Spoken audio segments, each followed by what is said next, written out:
This is about enemies of the people, political figures who protect the president who's doing wrong because they're desperate to hang on to the votes that are associated with him.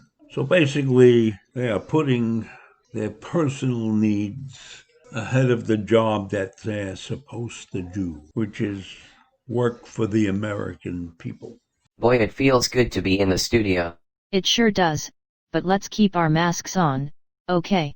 Right, I'm with you, mask and all. So Heshi, why did you call us here? I have an idea for a show I'd like us to do. What's it about? I'm ready to do anything. I've been cooped up for what feels like forever. My name for it would be Enemy of the People. And who would these villains be?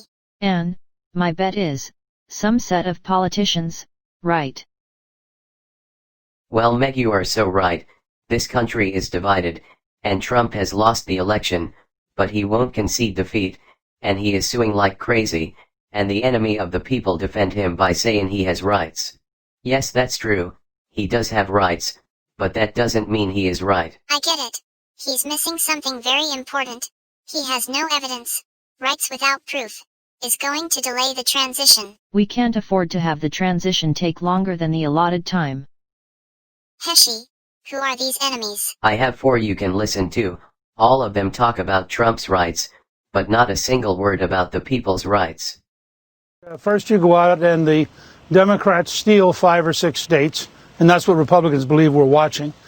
We think we have evidence of a lot of it. This is anything except a left-wing power grab financed by people like George Soros. And frankly, I think that it is a corrupt, stolen election. I suspect they're going to try to steal North Carolina next. We believe these people are thieves. Depends upon fair elections. President Trump's team is going to have a chance to make a case regarding voting irregularities. They deserve a chance to make that case. I'm going to stand with President Trump. If a Democrat were doing this, it'd be cheered on, and we're not going to let the media intimidate us into exploring whether or not these contests were fairly had. I believe the president may have legal challenges underway in at least 5 states.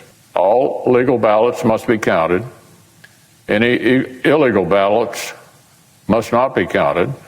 The process should be transparent or observable by all sides, and the courts are here to work through concerns.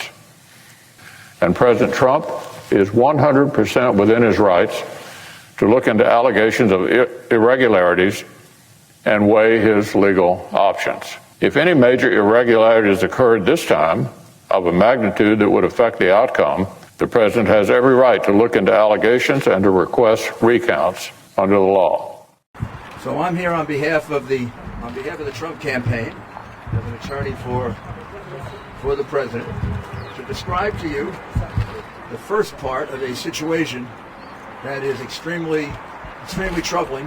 First of all, for the state of Commonwealth of Pennsylvania, and these lawsuits will be brought starting on Monday.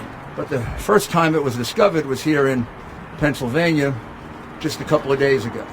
As you know, from the very beginning, the mail-in ballots were a source of some degree of skepticism, if not a lot of skepticism, as being innately prone to fraud. The New York Times had written that 10 years ago under other circumstances, but of course changed their mind once it was a situation involving President Trump.